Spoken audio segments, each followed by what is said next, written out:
What's up? We're here. You got the point. I was a little worried. I didn't know if I was getting it or if you were getting it. Well, because people don't know this right now. They don't know it. But this is the first episode ever, episode 41. 41. That we do not have the beard as a producer. He's on sabbatical. We're happy for him, but we have a different beard. We have a different beard. We do.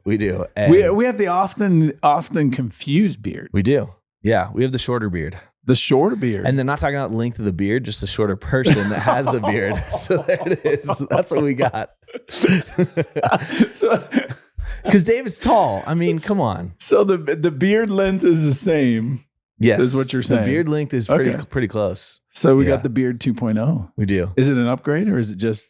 We shall see how this show goes. Okay. We've also lost all of our listeners now before we get going, but welcome to the Heights Unedited Podcast, a podcast featuring real conversations about real life where we dig deeper into the weekend message as well as answering your questions on faith, culture, and life. And we have a packed show today. We have a packed show, but you know who would still be there for that intro? Rachel. Yeah, she loves the intro. She loves the intro. That's all she's here for. She skips to the next after that. She's like, sweet intro. Yeah. Next. Like, that's good. So good. That's good. We got a packed show today. We're testing a new Oreo product again today. Okay. We are doing giveaways, which I just want to thank all of our viewers and listeners who showed up to enter into the giveaway. We had a lot of comments on our Instagram, which is how they got awesome. into it. We had some 5-star reviews. We have a 5-star review that we're going to read in a second here. But towards the end of this podcast, we will be drawing names for some of these products that we have here. Cups and mugs and such. Maybe we'll make up some other merch ideas too. I think we should make up some merch ideas. And when you started that, I was like, is he going to name the cups? Like the way you started, I was like, oh, what's going to be what? We could do that too, but not right now. We are going to get into our show in a second, but right now we have a 5-star review coming in from Linnella. This is her second 5-star review, but she was getting into the drawing for the merch. And so here's what she says. Linnella. Fun pondering of life issues. Every time I watch a new episode, I feel like this is my favorite one so far. I love that. Ooh. That makes me excited. There are lots of answers to questions people ask about all kinds of things. Perhaps my favorite ones are answers to classic questions Christians have. Also, they like Oreos, so that alone deserves a 5-star review. There we go. So kind. Does that mean by episode 41? Like we're getting better, or is that like what makes this episode the next best? I don't know. I just think. Does that just mean we sucked real bad at first? Yes. Okay. Yes. That makes sense. I love those kind of compliments, by the way. Like, man, you guys are really getting good at this. And I'm like, well, so the first one's what were not. We before? Like, yeah. No, that's not what like Lynn when people means come here. up to you and they're like, hey, that was the best mess. I think that's your best. Yeah. And you're like, oh, okay. Yeah, that's great. In your head, you're going, I know I've had better ones than that. Right. You know? That was this weekend, man. The last couple of messages has been really good. I'm like, that's cool. I've preached like 40 times here in the last 4 years, but no, that's good. I do appreciate all of those. Not hating on anyone there, but John, you ready for another Oreo product? Sure. Let's go. Okay. They keep coming out with these it's a different limited day, editions. so we're not like normally we're closer to lunch, but we're like out the gate first thing today. We are, yeah. So we're different. We're recording different this bright and early today, so nothing like a breakfast of Oreos. But not just any Oreos. Ooh. Okay, you ready? Oh, man. Do I want to be ready? All right. Blueberry pie Oreo. Oh, no. There it is. For those watching, you can see this is what it looks like. It's limited edition. Like these are real. Yeah, we are officially sponsored by Oreo, which means that people just give these to us. So it's not Oreo that does it, but we're sponsored by them. So Blueberry. What are your initial thoughts? Not good. They're not good, if I'm honest.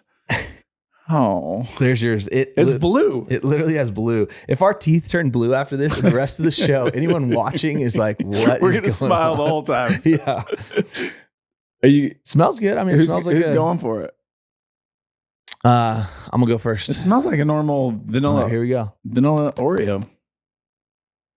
Okay, so it's got good crunch. The crunch is there. Okay. Oh boy. I don't know, man. This I don't know. You take a bite. Tell me what you think. I'm a little nervous to even. The cookie part. You took a bite. Yeah, I just put the whole thing in. Wow, he's committed.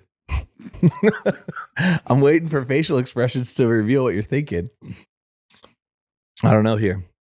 The cookie wasn't bad. The filling, it just definitely throws you off. It's like, I'm not sure what I'm tasting. I don't think it's bad. They nailed the blueberry, that's for sure. Definitely blueberry. Mm-hmm. But like blueberry Play-Doh, I don't know. Ooh, blueberry Play-Doh. You know what? It doesn't have the... Oh, there it is. You know the after effects of Oreo? Like the coating on the top of your mouth? Oh, yeah. It's there. So it's an Oreo. That's because they use lard. But I would say this, that if you like a blueberry pie, it's close. It's close. It's close. It's a crunch. I just don't like blueberry pie in my Oreo. Yeah, it's not. I mean, you know, there's a niche audience for this, and I don't know that I'm that audience. I mean, we went from Posties to blueberry pie. Yeah, and we have another one next week as well. That somebody's already given me. So I won't spoil what it is, but that's exciting. It's more pie. So we'll get there. We'll get there. I'm really glad I have coffee today. Yeah, to wash down the blueberry pie. Coffee in a nice mug. Look at that thing. In a merch mug. Whoever designed that. Look at that. It's got an edit on backside. Both of them. Wow. Ooh. That's good. Okay. That's good. All right. Well, we do have some questions for those of you that have stuck around for the 10 minutes that we've wasted so far. Here we go. We got a question in from Anonymous. This is one that we deal with. I am struggling. Sorry. With your Oreo flavor. Oreo. All right. Well, wash that Oreo down while we're reading this. I think this is a question that in the day and age we live in, it is a new challenge that presents itself. And so Anonymous asks this: how do you think AI will affect the church and the faith? It's a great question. It's actually a question that is picking up steam for sure within the church. I don't know what you call it, professional world. Mm-hmm. And then I would also say that in chatting with Noah, our resident professor, that he, like, it's showing up in education, and obviously he's in Christian education, like showing up in that world too. So it's a super relevant conversation to be having. Right. I had somebody come up to me post-service a couple of weeks ago, and they started out their question for me by, hey, so I was on ChatGPT and I was asking them about Sodom and Gomorrah. Mm-hmm. And the rest of the conversation doesn't matter. But literally, like, I'm standing there that's going, what they're filtering stuff That's what they're filtering it through. So that was their first take on their question came through AI, to now stand in front and go, hey, so what do you think about this? Yeah. Right? Like, what is, and well, then I had somebody that came up to me a couple months ago, and they just straight up asked, hey, does ChatGPT write your sermons? And I was like, what? No. And they're like, because there are people out there that literally their whole sermon is written by ChatGPT. And at that point, I'd literally never even been on ChatGPT. So I'm like, I don't even know what you're talking about. Like, I've never even been on there. But yeah, even curriculum companies that are making curriculums, not only can they develop the curriculum through ChatGPT, they can also make videos that go along with it through ChatGPT. Hey, give me a person standing on a cliff, talking, giving me a 10-minute message on this topic that will lead into a discussion, and they come up with a full curriculum for it. And they went in to kind of tell me all of that. And then they went further to say, well, hey, that's pretty cool that you guys don't use that. You should let people know that you don't. And I'm like, where's their platform for that? Well, here we are now. The disclaimer that I'm letting all of our podcast viewers and listeners know is that we do not use AI to write our messages. Right. And here's where AI, like, this is where, and I think I was telling you this, I've said it in a couple of spaces, but one of the kicks that I'm on right now is, so we have Bible software, right? Like tools, and gets you into the original language, all that kind of stuff. So all of the study that I did before, I'm still doing. Mm-hmm. What I'm doing now is I'm curious how accurate chat actually is, for the reason of, like, people are going to go to it, right? This is a whole new phase of pastoring almost. And so for me, I've been taking a message and, like, whether it's a word or a concept or whatever, and putting it, like, asking specific, like, so in Exodus, whatever, right? Like, whatever verse, it says this word, Like, what does that actually mean? What is the interpretation? Right.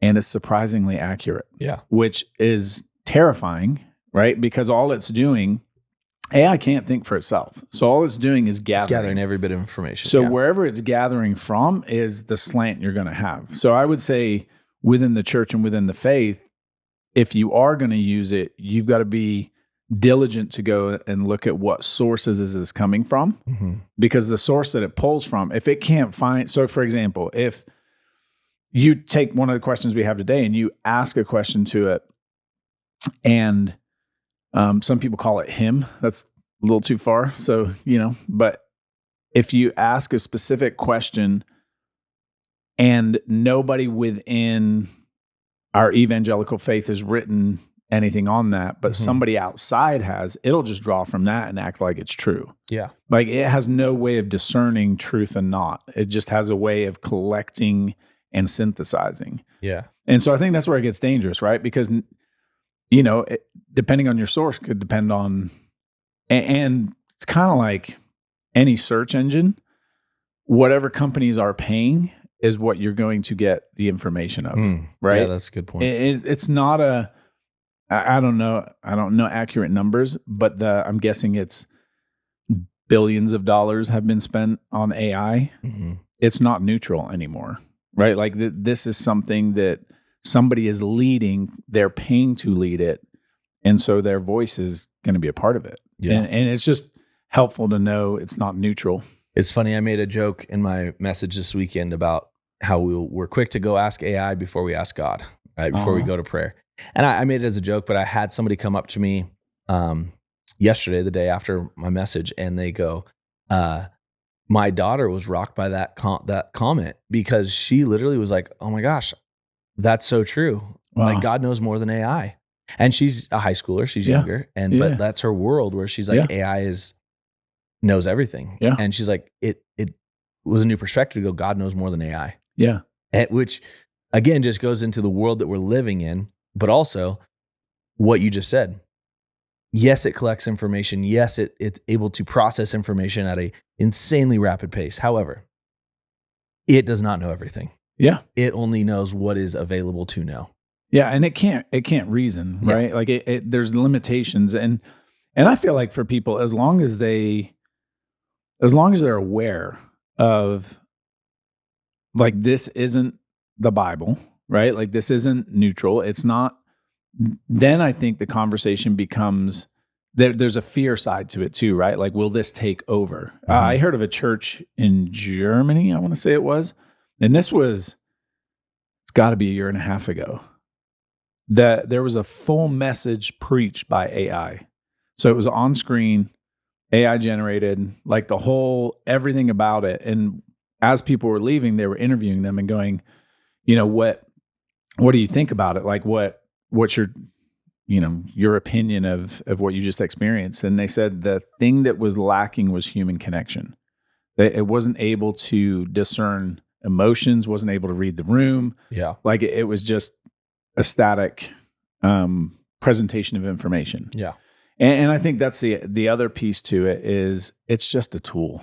Yeah. And the minute we put it outside of being a tool, right? Like we have so many things that are accessed that help. So an example would be, you remember when Bible Gateway first became a thing? It's an amazing tool, right? Like it's got amazing resources on it. But if I go to any of those resources and use it like, okay, this is equivalent to the Bible, right? Then I've missed the point of what that actually was. And so, yeah, I mean, I think it's the same way with any of the Bible studies or devotionals or anything that can't necessarily replace just getting into God's word. Yeah. Right. If you're reading a Christian book, that's great. Glad you are. But you're reading someone else's opinion on the Bible instead of reading the Bible. Which we're really good at that. So we're super good at it. We're really good at not going to the Bible and figuring out new ways to get information without actually going to the Bible. Yeah, exactly. And I think just to kind of put a bow on this conversation is, how do you think AI will affect the church and faith? I think it's here to stay. It's a part of what we're doing. It's not like a separation of church and AI, it's gonna be a part of what we do. We cannot allow it to replace what we do. And when I say we, I mean people that call themselves followers of Jesus. Yeah. The Bible does not change. The Bible is the Bible. The Bible is the source of truth. And AI can help enhance that. It could also detract from it. Yeah. But you got to go back to what matters. That's good. And I think we're going to hear some crazy stories about people that got saved through AI. I typed in there, I don't remember my exact question, but essentially like a salvation question.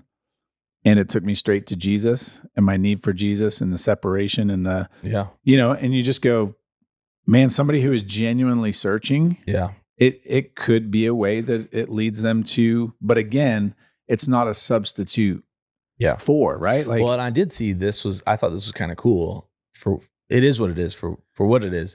It said that someone asked AI, hey, what out of all the information that's available to you on every religion, which one seems to be true? And after sorting all the information, it goes, well, the one that matches up the most factually when it comes to everything that they claim and everything based on everything, Christianity is is the true religion. And it's kind of cool. So that's really cool. Anyway, we'll see what happens. Not quite sure there, but we did have an amazing weekend this last weekend as we continued in snapshots, taking a look at just little snapshots in the book of Exodus and how those can play into our life. But we got a question about this as we're looking at Exodus, or we're looking at Moses and all of that. We got a question from Anonymous that said, how could Moses just walk right into Pharaoh's palace and get an audience with him? Was it because he was once part of the family, right? Because remember, he was picked up as a baby in the river and was a part of Pharaoh's family. Or would they still recognize him? Like, how did this happen? How was he able to just waltz right into, Pharaoh's palace and talk to him? Yeah, I think it's an interesting question, right? Because we really don't know. We can only kind of piece things together. I think it's during the burning bush. So Exodus 3-ish, it specifically says that Pharaoh had died. Mm-hmm. And so there was enough time, the 40 years were enough time that generation that would have been after Moses, that would have maybe known Moses, that they had passed away and passed on. So it is a different Pharaoh. It's not the same. It wouldn't have been like he showed up and he's like, "Hey, son," you know what I mean? Like right. That wasn't there. But I think the other thing, I do wonder if he knew people still that were like for sure. guards or like rolled up, and he's like, "Hey, man." Yeah. Well, yeah, because 40 years he was still alive, right? So there would have been.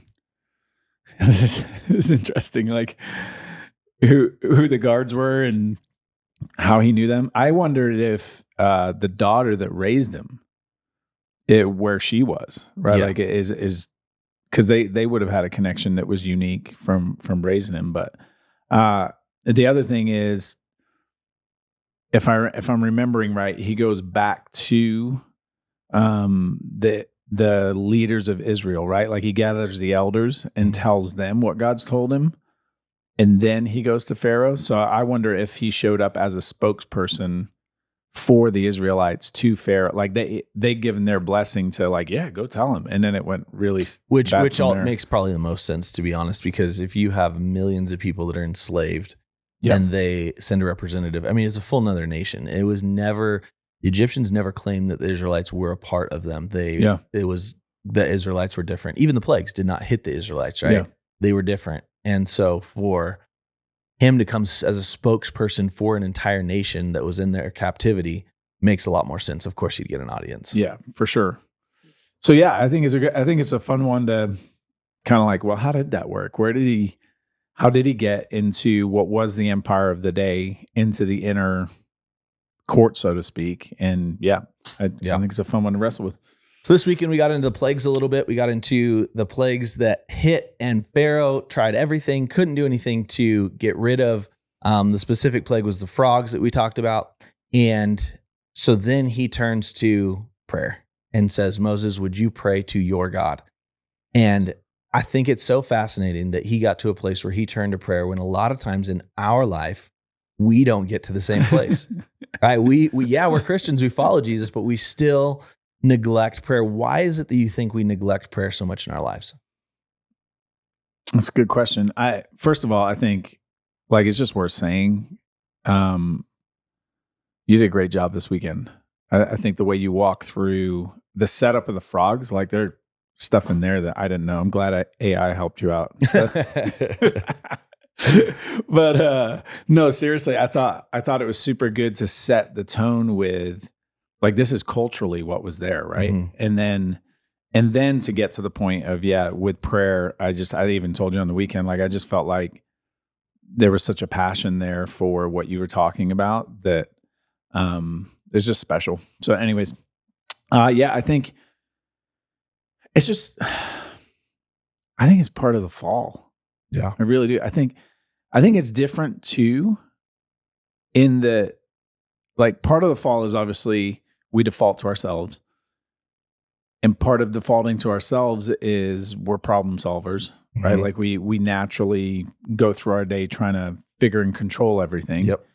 And so I think part of the neglect is, as we're walking through life, it'd be different if, I'm trying to think of an example, like maybe my wife's a good example, right? Like we do so much of life together, Right. that you would be reminded constantly, like, and if she is the all-powerful being that can do anything, and I'm riding shotgun like throughout my day with her, it's going to be really easy to go, hey babe, can you, but I think with God, because he is unseen, right? Like, and Jesus even recognizes that when, he's giving a teaching, and he goes, go into the closet, right? And the God who is unseen, right? Like, he even acknowledges, right, like, there is a barrier to our first recognition, because again, part of being human, we see what's in front of us. And so we see the problem, we see the issue, we see that. And it's only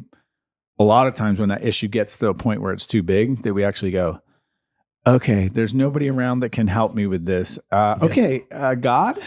You there? Yeah. And so I just wonder if it's just part of being human. I think that's exactly what I was going to say, is like, man, I have no problem calling my wife because I know she's there. She's going to call, she's in front of me. If I just never spoke to my wife, there'd be a problem. She's literally right there. Yeah. But we forget that God's literally right there too. And we just, I think forgetfulness plays into it. Yeah. And another things you said of, like, we got this on our own. We don't need to invite God into it. Like, all of that is a factor, but I think it's also just like, oh man, I forgot to talk to him because I didn't see him, And that makes me, oh man, I hadn't thought of it that way, but like my kids who are California, right? Like, it's going to be a lot harder for them to call me than go to Jake's parents for instant help, right? Mm-hmm. Like, and I'm limited because of my distance. I'm like, obviously God's so different, but I just think there's even that natural barrier there, right? Like I don't call them the same and ask them the same things, like, hey, can we borrow some sugar? Right. Because of the distance, and it's easier to go to somebody who is present and in front of you. And maybe it's not the best example because nobody borrows sugar anymore from people. So I don't know. But no, that's good. So knowing that prayer is something that I would say most Christians wish they had a better prayer life or struggle with, I don't know if it's necessarily a struggle, but it's like, man, we just wish we did more of it. And we talked about this idea of culture of prayer. Like, how do you think we build a culture of prayer, specifically with Heights Church? Because this is our community. What do we do to build a culture of prayer? Yeah, I think for me, and I can only speak on a personal nature side, you have to see the value in it. And I think part of my sabbatical was God reminding, refreshing, rebuilding. I think I've said it on here. I don't remember if it's on here I've said it or not, but that one question that was in the first book I read of, man, if God answered every prayer I prayed today, like, what would change? Yep. And I'm just like, I'm pretty lacking, right? Like in just the side of like my prayers just aren't big enough. That's one aspect of that. That's what God is rocking me with right now. I could do a whole sermon just on that right now. Maybe you should riff. What you got? No, that's the big convicting thing is my prayers are weak. Yeah. My prayers are absolutely weak. And it's that exact question you just asked, which I guess we can ask everyone right now, is if God answered every single prayer that you prayed, what would change? And prayed specifically today. Because I think what would change for me, and it was said in this book that I read as well, God would just be with you. Would God just be with you, or would things actually change? Because I think most of our prayers are, God, just be with me today. God, just be with me. That's great. God's with you, true. But nobody got saved. Nothing happened. I'm thinking in the context of church, like people might not know this. We owe on the building in Prescott Valley for our Prescott Valley location. And we are praying for a miracle that God would have prompt somebody to give a gift that is able to pay for that building. Well, that's a massive one that we're like, I don't know, it's so big. Should I even pray for it? So we can, what I do is I kind of take it down a couple notches and I'm like, well, God, we just pray that people would be faithful in giving. Okay, that's great. But is our God not big enough to drop a check off for $5 million? Right. Yes, he can. So why would we not pray for that big thing? So good. Same thing with this is like, would anybody get saved? Would you, if your prayer was answered, would 1,000 more people get to know Jesus in the next week in Prescott, Arizona? Like, probably not, because I'm not praying that big. My prayers are so small and so weak. And like, genuinely, one of the prayers that I have right now is I coach baseball for Embry-Riddle. And in the past, it's been, God, can you let me be a light? Can you let a few people, see you through me? My prayer right now that I'm inviting everyone to join me in on is that every player for the baseball team at Embry-Riddle would be saved this year. Yeah. That's so cool. Because it's not in my hands. So cool. And I think my prayers are, and what I mean is weak prayers is I pray prayers that I can control. Because then it's on my shoulders. If a couple people become saved, it's because I was there and I'm coaching with them and I invited them to church and I had them at my house and I did it. Well, if all 37 of them get saved this year, bro, you cannot say I did any of that. That is not me. And I think we limit our prayers to what we can do instead of opening up to what God can do. Yeah. And that's where I'm convicted. And that's where my prayers need to change. And I asked a couple of people like, dude, give me something massive that I want to just pray for. And I want to be able to answer the question of, man, if God answered all these prayers, like, it would look radically different. Yeah. Yeah. I can relate. So praying for your neighborhood is one thing. God, I realized I've never prayed for each house. And so just in my immediate neighbors, just started praying for each house, right? Like, and it's back to salvation, right? Like, and so that was a shift for me versus this blanket, like, God, I pray that our neighbors and our community come to know you, and which again, like, it's just not specific. It's so general. And I realized that God is answering those prayers, but I have no way to know or connect to it, and God asking me to step in and go, hey, would you be specific? Would you ask me specifically? And so it's an asking specifically to rescue my neighbor, right? Like, and going around. The other big one for me is, and I literally was just having this conversation with Cindy yesterday.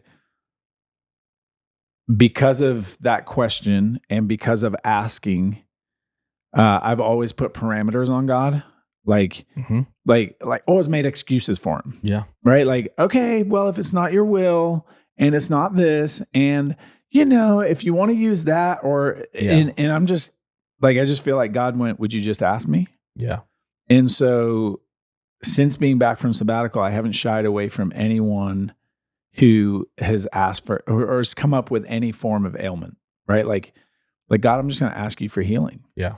And it's crazy, man. Like, I just had another one yesterday, an email. I prayed with the gentleman in the lobby. And I told Cindy, there's a danger to this I'm finding, because it can quickly go, I prayed with this person, right? Like, versus I had the opportunity and was just faithful to it. Yeah. And God's shown up and so this guy, we're praying for somebody not connected to heights. It was something that he carried in, and he's going, my friend's going through treatment for this. And the email just came through going, my friend went to the doctors and he was having leukemia treatment. They went to the doctors, and the doctor, basically, I'm going to butcher the story, but basically asked him, what have you been doing?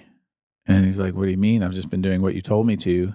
He's like, well, your blood count levels are normal. He's like, I don't, like, the doctor was kind of dumbfounded. Like, we're still going to have to walk through treatment, but this is not normal. This isn't act of God, right? Like it's a miracle. And I feel like that's been happening consistently, right? And I think what builds a culture of prayer, we got to tell stories. Yeah. We got to celebrate when we see the actual answers to prayer, because that's where you go, hey, there's power in prayer that I've been neglecting. Yeah. And so that's part of that. I think building that culture is as salvations happen, like you're sharing those, right? Yeah. Like you're excited for those, like God's on the move. And I think that's the piece of when the check comes for PV, right? Like celebrating hey, this is it. And then the other one that God's got big in this culture of prayer is expectation. My expectations of God are so low. Yeah. And I'm like, I'm just kind of done with it, man. Like how do I grow my faith? Yeah. No, I'm right with you. I feel like it's a journey that I'm on. And so this is like speaking exactly to where I'm at, which again, where I'm like, man, I could do a whole sermon on this. Yeah. However, it's while I'm learning, while I'm going. I'm not doing a sermon as of like, yeah, man, I figured this out. Yeah. It's which are normally the best. Yeah. Honestly. So maybe we'll get there. We'll see what happens there. But I'm really hopeful and excited for what Heights how Heights can change when it comes to the culture of prayer. Oops, sorry, hitting stuff over here.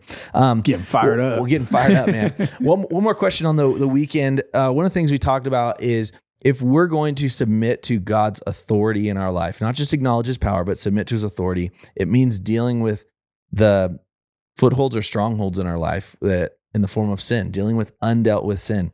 What are some things that we can do to deal with our undealt with sin? So undealt, when you say undealt, like I'm acknowledging it. I think it's a sin that we know we have, but maybe is just living rent free in our life, and we're continuing to go back to it. It's maybe that sin that just keeps going back, and we haven't like taken steps to get rid of, or to taking steps to maybe it's even a secret sin. No one even knows about it. Yeah. But I think that it's that thing that's like, man, we've kind of just shoved it to the side and ignored it instead of dealt with it. I mean, first thing that comes to mind is anything that's brought into the light, right? It loses power. And so if it's that secret, I keep going back to it, then I think inviting through confession, like we're good at confessing to God. Mm-hmm. We struggle to confess to another person. Yeah. Right? Because there's repercussions. Well, there's repercussions, but it's also like God knows everything. God already knows who I am. God knows so we kind of minimize the conversation with God. And the issue, the consequences, there's also the reality of perception of the person, right? Like we're always fronting, and so I think there's a piece of like, man, I'm just going to let you in, and this is what it is. And when you do that, I think the power of that is gone. Mm-hmm. It doesn't mean that the struggle's not, but I think the hold that it had, back to the stronghold, like the confession is breaking that. It shatters it, right? And so I think there's the piece of like confession to another person and inviting somebody into that. I think the secret sin, often with secret sins, we don't even confess those to God. And I think inviting the Holy Spirit to give you courage to, hey, I'm done with this. Mm-hmm. I don't want to be this anymore. And I'm going to go. I think the best place you see this is the recovery. Oh yeah, big world. time. Yep. And it's beautiful, right? Like it's just geared around this. Hey, I know who I am. I'm not fronting. That's why I'm sitting here.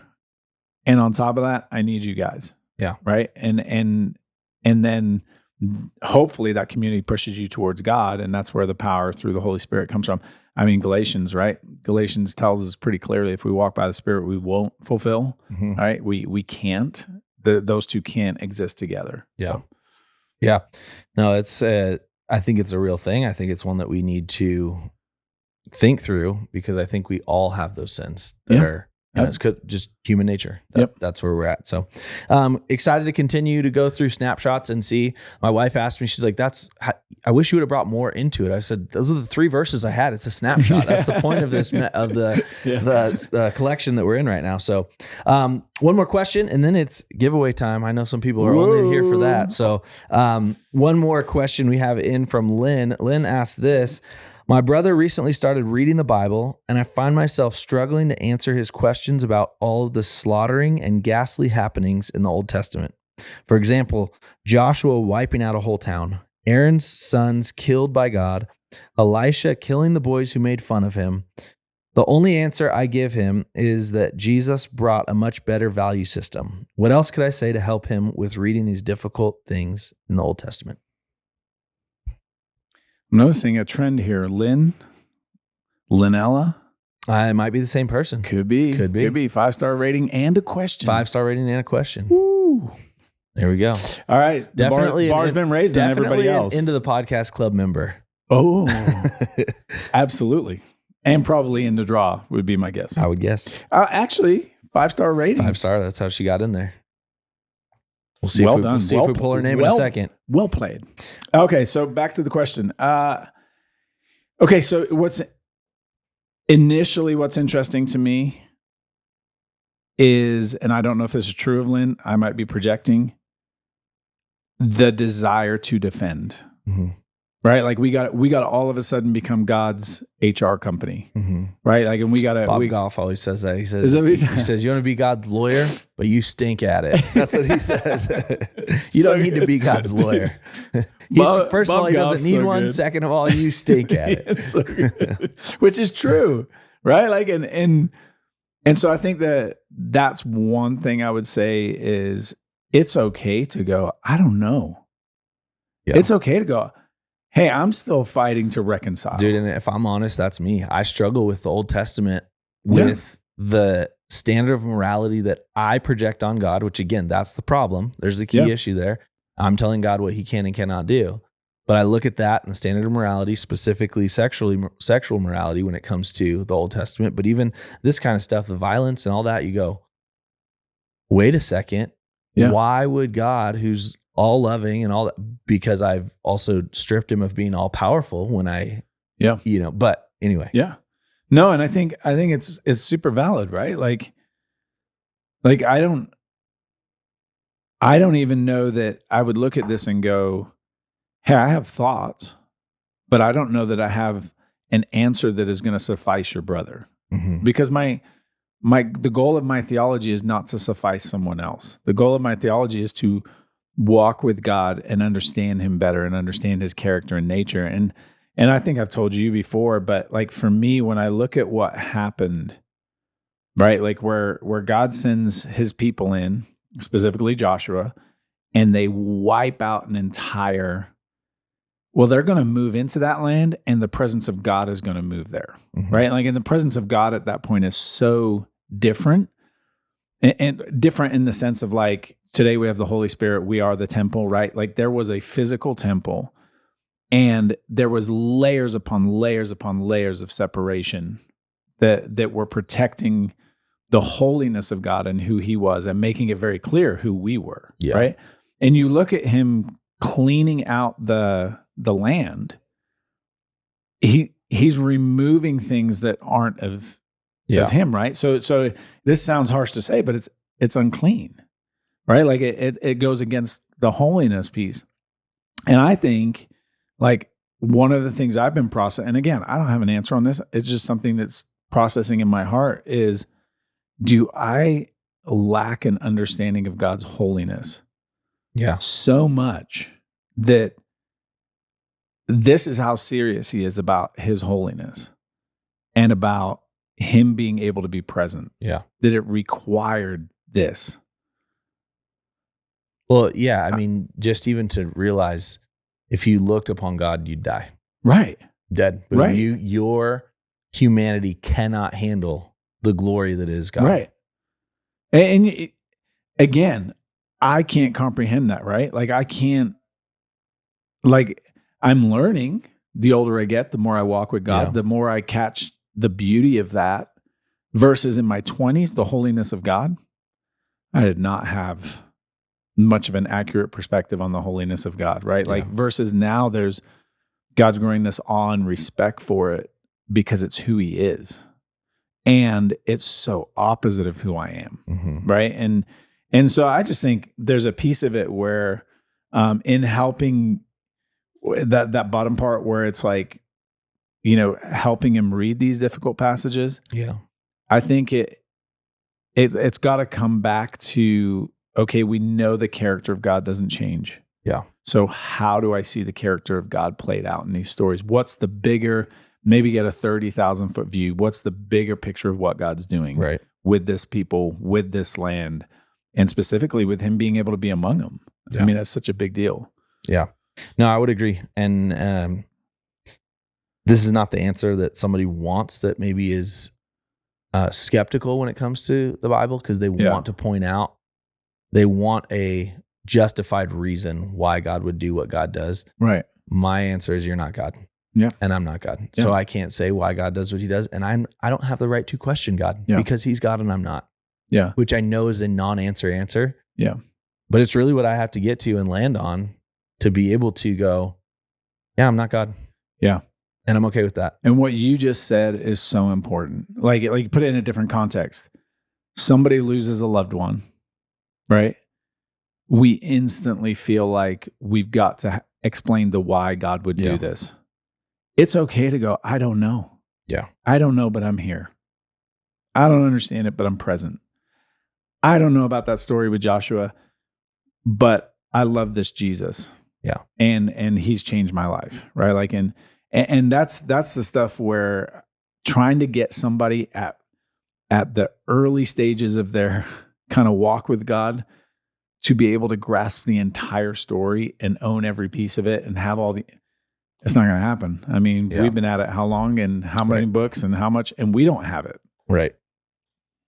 Well, Lynn, hopefully that helps a little bit. I mean, that's a tough one. That's one that I think we've talked about a little bit on the show before, and I think we'll always be wrestling with. Yeah. So, but thank you so much for submitting those. If you have questions that you would like for us to answer on the show, you can submit those unedited at heightschurch.com. We would love to answer those questions. And like I've been saying the last couple of weeks, we need questions. So please go ahead and send those in. Send your questions. Okay. If you made it this far, you're part of the End of the Podcast Club. And today's End of the Podcast Club is going to get some giveaways here. I'm guessing that most everyone who's a part of this is part of the End of the Podcast Club. And so the way that we're going to be doing this, we're going to be giving away, how many are we giving away here? 3? One of each. Okay, let's go. One of each? Go. Oh, one of each type? A bald eagle. Let's go one of these. And let's go 2 of these. Let's go. Oh, you want 2 of those? All right, we're going to do 4. Okay. So the high-tech method that we have for giving these away is that every person that entered through the Instagram or through giving a review, I wrote their name down and put it in this box, and we get to pull it out. So this is how we're doing it. I think that means you should get to pull it out of the box. All right, then you got to hold it up, and I will hold it up. Give it a little shaky shake. Shake that thing up. Shaky shake. So you know who I'm picking here. Shake that thing. Okay, here we go. Ding, ding, ding, boom. Ding. We're going Erica Ortega. Let's Ortega. Go. Oh, you got a bald eagle. I gave you one. Into the podcast club. So this is for one of these mugs here. I'm going to give you whichever one I think is the coolest. You know what? I'm going to go with this. This has got the camo on it. I don't know if you can read that there. But Erica Ortega. Unedited. Boom. This is yours. Hey, how are you going to get thought far enough of how we're giving these to people? Erica, you need to reach out to us, DM us on Insta, and we'll get it to you. And we'll either bring it to you at church on the weekend, or you can pick it up at the office, or if you live in Missouri, we'll send it to you. Yeah, right, just DM us, we'll get it to you. All right, I'm putting her name in this one. Let's go. You get to pick the next one. Oh, I'm picking it? Okay, here we go. Should we pick the cup first? We'll shake this up. It's going to be this one. This guy. That one, your cup. My cup. All right, here we go. All right. Can you get in there? It's too high? I'm all here. Get this thing up here. All right, what do we got here? Ricky Ortiz. Ricky Ortiz. There we go. Isn't that a baseball player? Put one in here. Go ahead and throw it in there. All right, Ricky. It's all Put you. Put your name in there. All you. There we go. Ricky's like, I didn't want that one. This is the worst one. No, this is the best one, dude. This is custom John handwriting. I love that. Love it. Probably can't read it. All right, here we go. This one, I'm going to give away the bald eagle one right now with the target on it. Real nice. Okay, here we go. Ooh, this one's they're all special, but this one's extra special. The fact that you're picking out the name too. Michelle Aquila. Did you put the box right in front of the camera? Sorry. That's good. Michelle Aquila. There you go. You have won the Bald Eagle glass. Very nice. Very nice. Okay, we got one more. Should we let the Beard 2.0? Oh, Beard 2.0. Yeah, come on over. Yeah, come on over and draw one. Beard 2.0. Just right your here. arm though No one knows who he is. We just arm poking over here. Give us a name. Who we got? Josue Abreu. I love this because Josue, I know Josue. Yes. You put it right in front of the camera again. Okay. This is amazing. Right. This is Josue because Josue is one of the Casa Misionera students in the Dominican Republic. No way. That we got to go hang out with. So Josue, I'm going to tell you right now, this is how you're going to get yours, is that when your team is here, because Josue is not coming out in October, but during Global Month, we do have some of the Dominican team, some of the people that we work with that are going to be here in service, and we will send it back with them for you, Josue. So that's awesome. That's amazing. I love that. That's so good. There we go. That's his. So nice. Boom. Made well it. Done. Okay, good stuff. So now you might be wondering how do you get them? How do you get these? If you did not get your name drawn right now, we're so sorry. We thank you so much for participating though. But if you did not get your name drawn and you're going, I need this, here's what we're doing with these. They are going to be for sale in the lobby. We don't know specifically what day this is happening. We'll give you more information as we get closer, but we don't want this merch to just be something that is only about the podcast and you. We want it to have a greater purpose, a greater cause. And so what we have decided is with winter camp coming up, happens every year, an extremely wonderful opportunity for students to encounter Jesus, to engage in their faith with Jesus. And it's something that we believe in. And it is expensive for students to go. And so we want to have all of the proceeds from the unedited podcast merch to go to our youth. Love it. And specifically to winter camp with our youth. So there may be like auction style to this. There may be a little bit of a fundraiser type flair to how we sell these, and we're still working through the details. So we will let you know when we know. But just know I would you assume can that buy goes this stuff. to when you say youth, that's both locations. Both locations. Right? So whether we high school. end up doing the auction at both, or we do it at one, but it's going to absolutely. PV and Prescott, right? Prescott Valley and Prescott Youth Ministry, middle school and high school, to help kids get to camp. I think it'd be great. I think it'd be super fun. Good deal. And so we'll give you some info on that as we get a little bit closer. But like always, you guys are amazing. We would encourage you to give us a rating, give us a review, subscribe, and as John would say, smash that like button. Smash that like button. Love it. Final thought I have for you guys today is sometimes we think we can do it on our own. And the truth is we can never do it on our own. We have a God who loves us, who cares about us, and is waiting to hear from his children so that he can show up in your life. And God wants to do more than what you can even imagine. We love you guys. We hope you have an amazing week, and we will see you next week. Bye.